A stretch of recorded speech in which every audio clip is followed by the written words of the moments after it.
എന്റെ ചേച്ചി എന്നാന്നല്ല തൈലമാണെന്നറിയോ, പക്ഷെ ചേച്ചി കൂടുതൽ പെരട്ടി കാണും.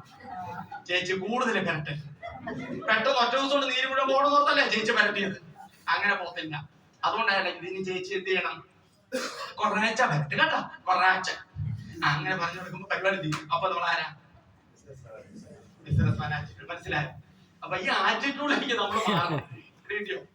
അപ്പം അനിൽ സാറ് പറയാറുണ്ട്, പണ്ടൊക്കെ കോഴിക്കോട് എന്നെക്കാണ് രാത്രി അനിൽ സാറ് രാത്രി 12 മണിക്ക് ഫോൺ വന്നിരിക്കുന്നു. ബ്ലഡ് പ്യൂരിഫയർ അത് പറഞ്ഞ് ചാമ്പിത്തെ രണ്ടെടുത്ത് കുടിച്ചു. പുള്ളിക്ക് രാത്രി 12 ഫോൺ വന്നു, ചാമ്പിത്തെ ബ്ലഡ് പ്യൂരിഫയർ കുടിച്ചു.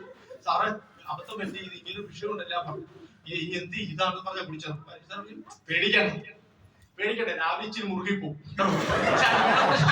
ഒരല്പം മുറുക്കം അനുഭവപ്പെടും, അല്ലാതെ വേറെ വിഷയമൊന്നും ഇല്ല എന്ന് പറഞ്ഞു. എന്ത് പറഞ്ഞെടുക്കും, അത്രേ ഉള്ളൂ. ചിലര് ചോദിക്കാറ്, നമ്മൾ ഈ ചിലര് പ്രോഡക്റ്റ് എടുക്കുമ്പോൾ ഹെൽത്ത് കെയർ എടുക്കത്തില്ല. എന്നാ ഇത് ഞാൻ കൊടുക്കത്തില്ല, ഇത് കൊടുത്തിട്ട് വല്ലവർക്കും എല്ലാം വന്നു, വല്ലവരും തട്ടിപ്പോയ ഞാൻ ജയിലിൽ പോണ്ടേ, കമ്പനി നോക്കും. വേണ്ട, എനിക്ക് കുറച്ച് പേസ്റ്റും കുറച്ച് ക്രീമും ഫേസ് വാഷും മാത്രമേ ഇടിച്ചാൽ ഇത് കഴിച്ചാൽ കുഴപ്പമില്ല, മോത്തല്ലേ പക്ഷെ ഹെൽത്ത് കെയർ എടുക്കത്തില്ല. ആദ്യം ചിലർക്ക് പേടിയാ, എന്നാ ഇത് കഴിച്ചാൽ വല്ലോ പറ്റുമോ. വെൽഹാർട്ടും ലിവാഗൈനും ഓവാനി ക്യാപ്സൂളും എന്റെ ഒരു 5 ക്യാപ്സൂളും ഒന്നിച്ച് കയ്യിൽ എടുത്തിട്ട് മുഴുവനോടെ കഴിച്ചാൽ നമുക്ക് ഒരു വിഷയവും ഉണ്ടാകത്തില്ല. പിടികിട്ടിയോ? അപ്പൊ അങ്ങനെ സൈഡ് എഫക്റ്റുകളൊന്നും ഉണ്ടാകുന്ന സാധനങ്ങൾ അല്ല. പക്ഷെ ചിലർക്ക് പേടി ഇതെല്ലോ പറ്റുമെന്നുള്ള. അപ്പൊ ബിസിനസ് ആക്ടിലേക്ക് വരിക, ലേണിംഗ് ആറ്റിറ്റ്യൂഡ്, പഠിക്കാനുള്ള മനോഭാവം. ഇപ്പൊ ഇവിടെ ഇരിക്കുമ്പോൾ ഇൻട്രസ്റ്റോടെ പഠിക്കണം, താല്പര്യത്തോടുകൂടി. അപ്പൊ എന്നോ അങ്ങനെ പറഞ്ഞ് നിർബന്ധിച്ച് ഞാൻ കയറി ഇരിക്കാൻ സാറേ, എന്നാത്തിന് വേറെ പണിയൊന്നുമില്ല, എങ്ങനെ വിചാരിച്ചാൽ നമ്മൾ കയറി ഇരിക്കുന്നത്. പക്ഷെ അങ്ങനെയുള്ളവർക്ക് പഠിക്കാൻ ഒരു മനോഭാവം ഉണ്ടാവുമോ? ഇല്ല. എപ്പോഴും ഇപ്പൊ രാവിലെ സൂം മീറ്റിംഗ് ഉണ്ട്, സൂം മീറ്റിംഗിനൊക്കെ എന്തെങ്കിലും കിട്ടത്തില്ലേ? കിട്ടുമോ?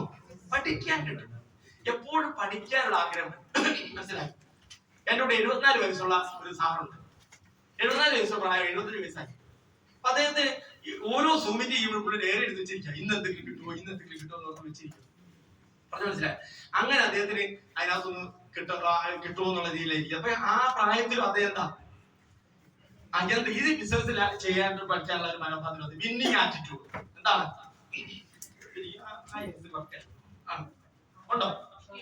ഇല്ല, ഐസ് വർക്ക് ചെയ്യുന്നില്ല. നോക്കി അതിന്റെ സ്വിച്ച് ഓഫ് ആണ്. ഞാൻ മിനിഞ്ഞാന്ന് എടുത്തിട്ട് ഞാൻ ഇത്ര വിയർത്തില്ല. അപ്പൊ മിനിഞ്ഞാന്ന് എടുത്തത് നല്ല സുഖമായിരുന്നു.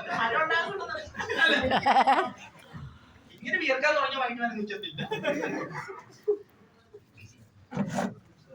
അവിടെ എന്തോ പ്രശ്നമുണ്ട്. അതുകൊണ്ടാണ് ഇവിടുത്തെ വിഷയം.